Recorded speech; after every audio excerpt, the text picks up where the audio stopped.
welcome Dave Livingston. Dave, we wanted to give you something tonight, and there'll be a lot of people giving you a lot of things throughout the rest of the year, but we wanted to get the ball rolling tonight at Signum Fidei. And in your 10 years here, Dave, we've gotten to know you a little bit. We know what you like, okay? We know you love the Green Bay Packers. Ooh. So I really wanted to get you a Bears jersey. And my office shot me down on that one, okay? We also know you love metaphors. You love metaphors, you use them a lot.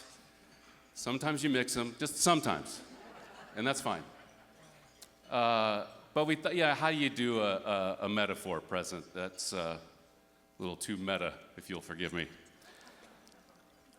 Also know you like chainsaws, but that just did not seem appropriate tonight either.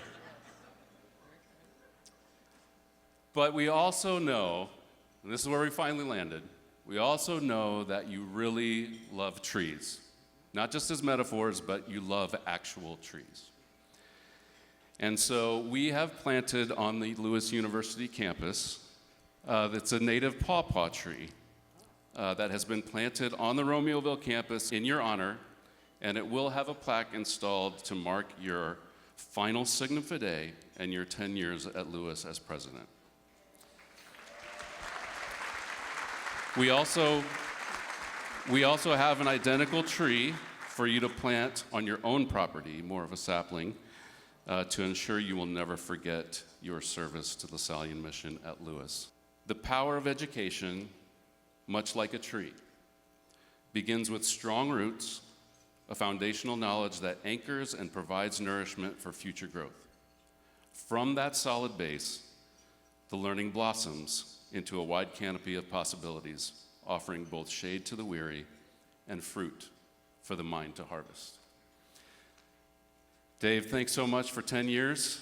Ladies and gentlemen, Lewis University President David J. Livingston.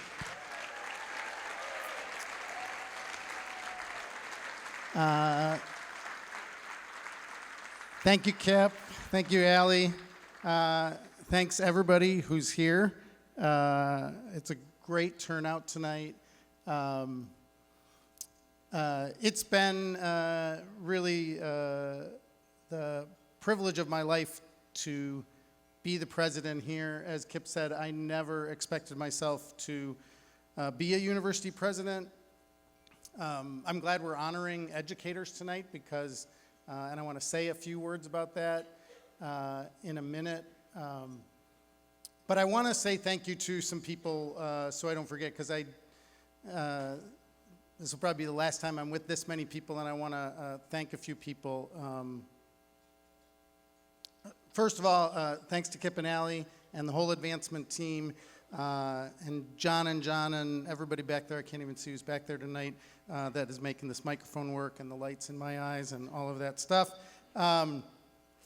Really great to have everybody involved. I just had 2 days with our Board of Trustees, and I just want to say thank you to the Board of Trustees, to Tim and his leadership. We have an amazing group of trustees that has really helped me to become a better leader. I want to thank the brothers. I'm going to come back to them in a minute, but Brother James especially, but all of the brothers, been great support over this last decade. Thank you to the faculty and staff. You know, to be honest, at a university, nobody really cares who's the president, but they really care who the faculty are, who the financial aid counselor is that gives out the mission fund, who the coaches are, who the trainers are, who's taking care of the trees. Thanks to Dwight.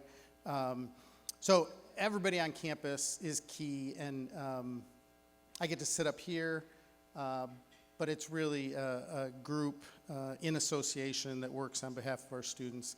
I'm grateful to our students. Please thank the students, because they're walking around with these QR codes, and they're trying to get you to donate, and that's a good skill to learn, but it's also not the most fun thing on a Saturday night if you're 20 to walk around with a little piece of cardboard and ask people to donate. So thank our students. I'm really grateful to all of them. Thank you.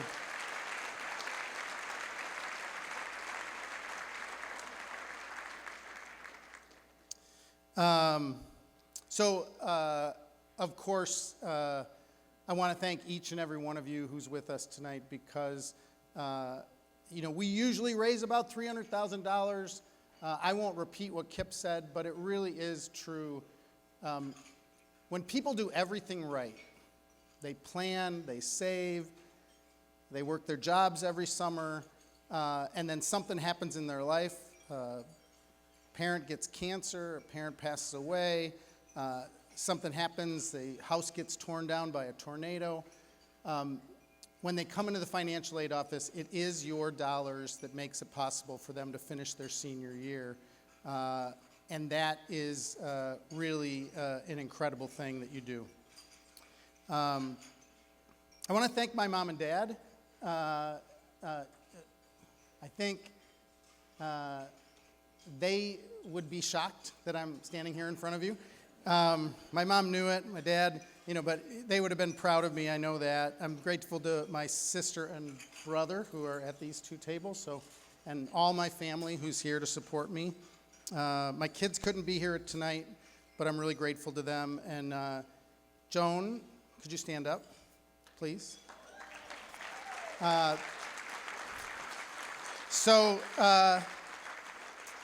Some of you tolerate me, but if you know me, Joan is a way better version of a human being than I am.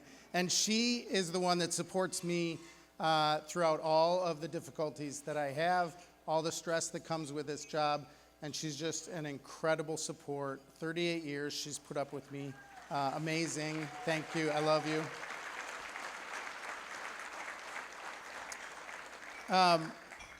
And my college friends at this table, too. So they put up with me for as long, 38 years. They've been my friends, which is pretty incredible. So I want to say something about teaching. Please eat. If you have food in front of you, drink, do whatever. But if you want to pay attention, that's fine, too. So I want to go back to the brothers, and I want to talk a little bit about education. Many of you in this room you at least know something about the Catholic tradition, but I want to share a little bit about what's unique about Lasallian education from my point of view. As many people know, I've worked for different orders, worked with the Jesuits. You don't have to boo on that one, but some people would. I've worked with the Mercies and the Franciscans. But what's unique about the brothers, if you know anything about our theology in the kind of Catholic world,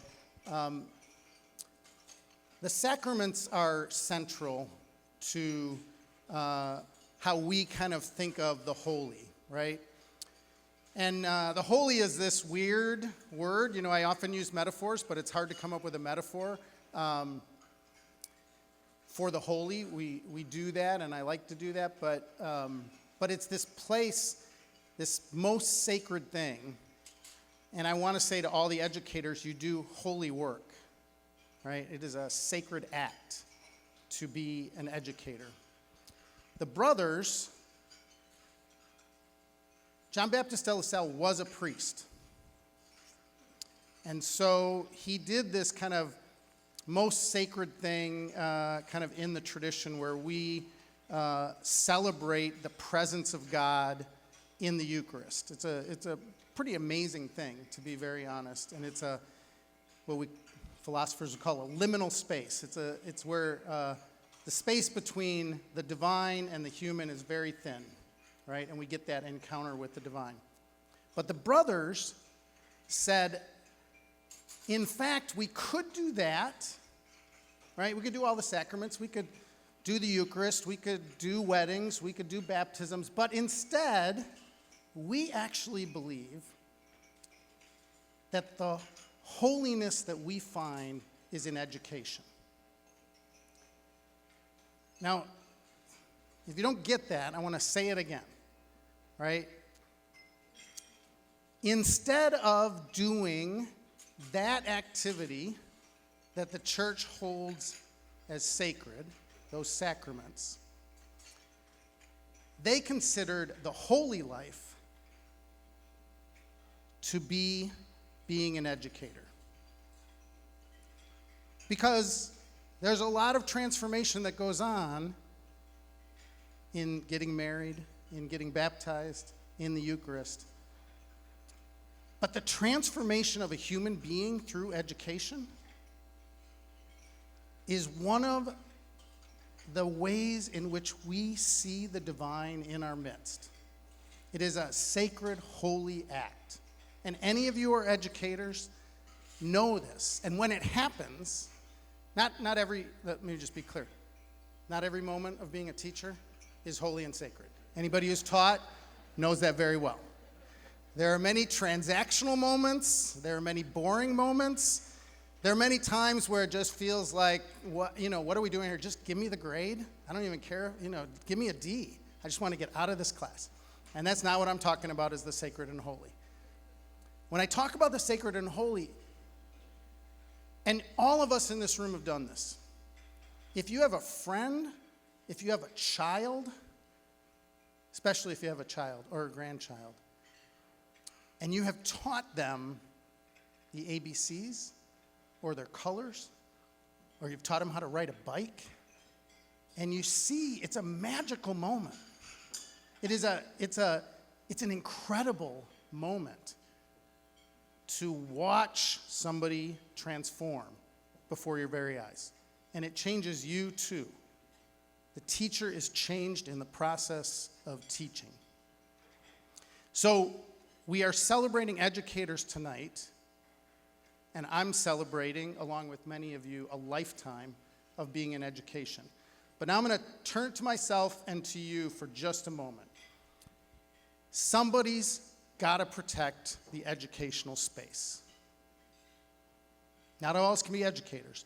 I moved out of teaching to try to, and when I say protect, there are a lot of ways in which somebody can miss out on that transformational education because they can't afford it, because things in the world want to conspire against them. When you go into administration, what you do is you just try to hold the place together, right? Because there's all sorts of ways it can go sideways. You can get sued for things. You can not have enough money in the budget. There's a zillion things that can go wrong. But what you want to do is hold that classroom space as a sacred space. You want to protect it so that the teacher and the students can have their time.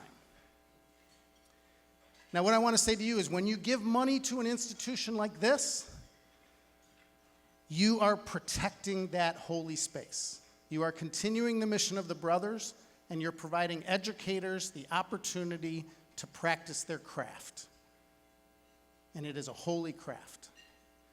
It is holy work, and you are participating in it every time that you attend this event, and you support our students, and you support our educators.